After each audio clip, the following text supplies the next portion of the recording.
Hello, welcome to my তপতনু ছোট্ট কিচেনে আপনাদের সবাইকে স্বাগত। আজকে বানাবো শঙ্কর মাছের স্পেশাল কারি। তো শঙ্কর মাছের স্পেশাল কারি বানানোর জন্য দেখে নিন, এখানে শঙ্কর মাছটা সুন্দর করে কেটে ধুয়ে রাখা আছে। তার মধ্যে একটু নুন মিশিয়ে দিলাম আর হলুদ মিশিয়ে দিলাম। হলুদ আর নুন ভালো করে শঙ্কর মাছটাকে মাখিয়ে নিলাম। তারপর কড়াতে তেল গরম করে নিলাম, তার মধ্যে দিয়ে দিলাম শঙ্কর মাছগুলো। শঙ্কর মাছগুলো ভালো করে লাল লাল করে ভেজে নিতে হবে। দেখুন বন্ধুরা, আমার তো মাছ ভাজা হয়ে গেছে।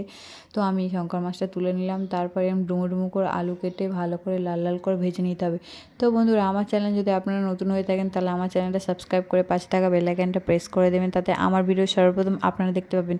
তো বন্ধুরা দেখুন, আমার তো লাল লাল করে আলু ভাজা হয়ে গেছে। এবার আলুগুলোও ভেজে তুলে নেব। বেশি ফ্রাই করার দরকার নেই, হালকাভাবেই ভেজে নিলে হয়ে যাবে। তো দেখুন বন্ধুরা, আমার তো হয়ে তারপর আবারও কড়ার মধ্যে দিয়ে দিলাম একটু তেজপাতা আর একটু গোটা গরম মশলা আর তেজপাতা ভালো করে তেলের মধ্যে ফুটিয়ে নিতে হবে। তো দেখুন, একটু ভালো করে নাড়াচাড়া করে নিতে হবে।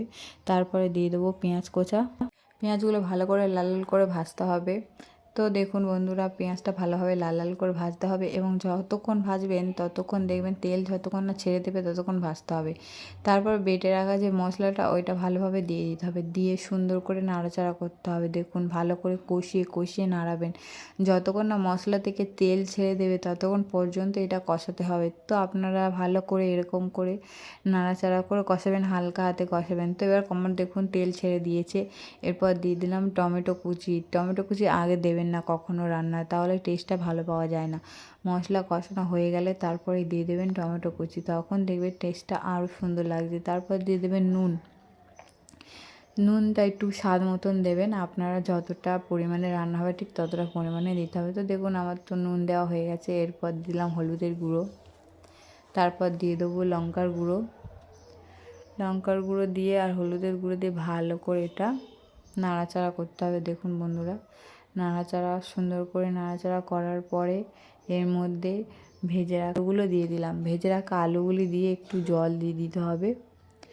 জল দেওয়ার পরে দেখুন, আমাদের এটা কিছুক্ষণের জন্য ফুটতে দিতে হবে, যাতে তো আলুগুলো ভালোভাবে সিদ্ধ হয়ে যায়। তো দেখুন বন্ধুরা, আমার আলুগুলো সিদ্ধ হয়ে গেছে। এর মধ্যে ভেজে রাখা শঙ্কর মাছটা দিয়ে আবারও কিছুক্ষণ ফোটাতে হবে, যাতে মাছগুলো ঝোলের মধ্যে ভালো করে সুন্দর করে লেগে যায়, ঝোলগুলো ভালো করে লেগে যায়। তো দেখুন বন্ধুরা, এরকমভাবে আমার শঙ্কর মাছ রেডি হয়ে গেল। তো বন্ধুরা, প্লিজ আমার পাশে থাকুন, আমার চ্যানেলটা সাবস্ক্রাইব করুন এবং পাশে থাকা বেল আইকনটা প্রেস করুন। রান্নাটা যদি ভালো লাগে কমেন্ট করুন।